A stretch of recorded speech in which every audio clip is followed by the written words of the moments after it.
My friend, today, beginner bass, we're going to talk about cadences. Cadences go to the beginning to the end of phrasings and passages. Most of these cadences you already know. If we're going to do just a generic root bass stock blues progression in the key of G, we would have a 1, the G, the 4, the C, and the 5, the D. So G, B, D, E, D, G, B, D, E, D, 3rd fret, 2nd fret, 5th, 2nd, 5th.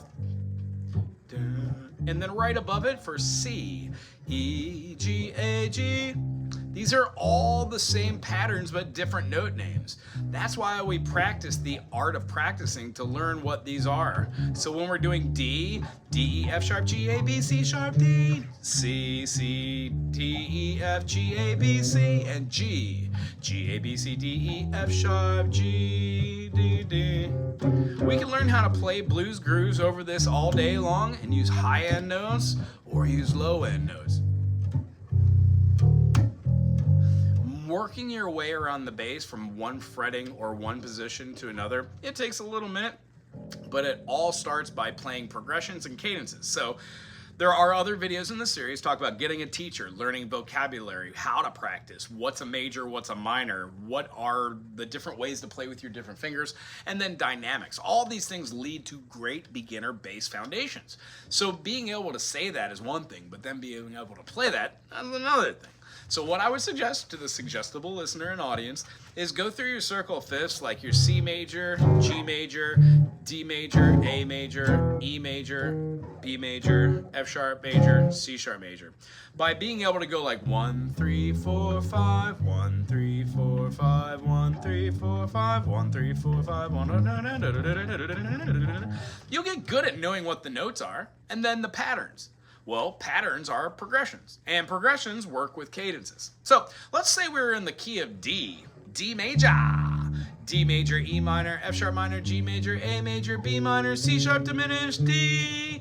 And each one of these has a correlating chord that goes along with it. D major, E minor, F sharp minor, G major, A major, B minor, C sharp diminished, and D. The dyads, the two notes that I just played, are definitely things that you should learn as a bass player. It will help you to strengthen and to solidify and fill out the sound on your instrument. Having said that, being able to go through a cadence of progression has many, many different types of endings to the progressions, but I'd like to show you 2 or 3 of them.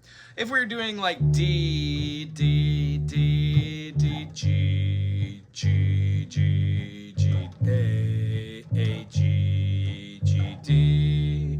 Let's say the progression is like bluesy. D, down, down, down, down, down. Do, do, do, do, do.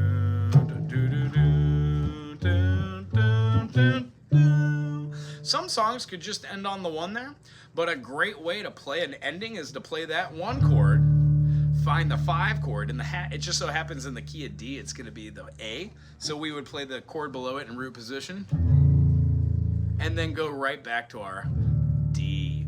This is called a perfect authentic cadence, meaning we are playing both the D major and the A major with the D and the A respectively in the root position, the foundation of that chord.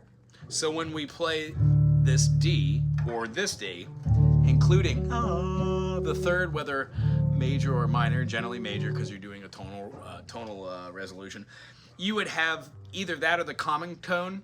D major, D minor, they're called common tone chords because they both share 1, 3, 5. They just have 2 different flat notes, the median or the natural. Being able to go from the 1 to the 5 to the 1 in root position is called a PAC. Now, you could have an imperfect authentic cadence, which does the same thing, 1 to 5 to 1, but you don't have to put it in a root position. You could do this here, and then go all the way up to, like, say your G, but keep your D in the bass, and then go back to that 1. Notice how this chord has a D in the bass as well. Well, it's not perfect authentic, it's imperfect authentic. A second way to end that groove, D, down, bound, ba, ba, down, G, down, is don't go down to the 5th, go to the 4th, and then back to the 1. So we would have D, and then G in root position, and then back to the D in root position. Now this is called a plagal ending. It's otherwise known as the ending. Boom, bam, bam, ba-da-dum, bam, ba-da-da-ba-dum, ba-dum, bam, bam, dum, dum, bum, bum, ba. Amen.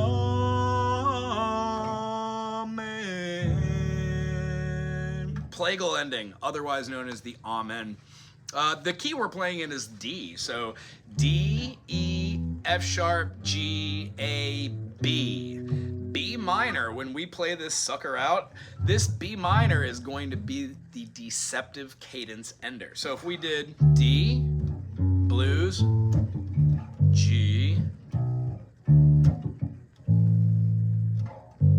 and then we ended on the B minor, whether in single note or 5 chord, or if you want to, we could play it as a full minor up here at the 7th fret. Either way, if you end the tune or the cadence or the progression on that 6th chord, it is always going to be considered a deceptive cadence because we are depriving the listener of the ability to have it resolve. So, an interesting thing, next time you're playing with a group and they all ended on the 1 chord, boom, boom, doom, ba da doom, boom, boom, ba da boom, ba boom, boom, boom. They end on the D. Why don't you go ahead and hit the relative minor, the B? Look how that sound gets filled up. Anyway, this is a great lesson reminder that you need to practice the practice of practice. So take all these concepts, go Google them, or look on this channel for other resources or other channels, and have fun. Remember, I'm always here for you. Ask questions if need be. Aloha.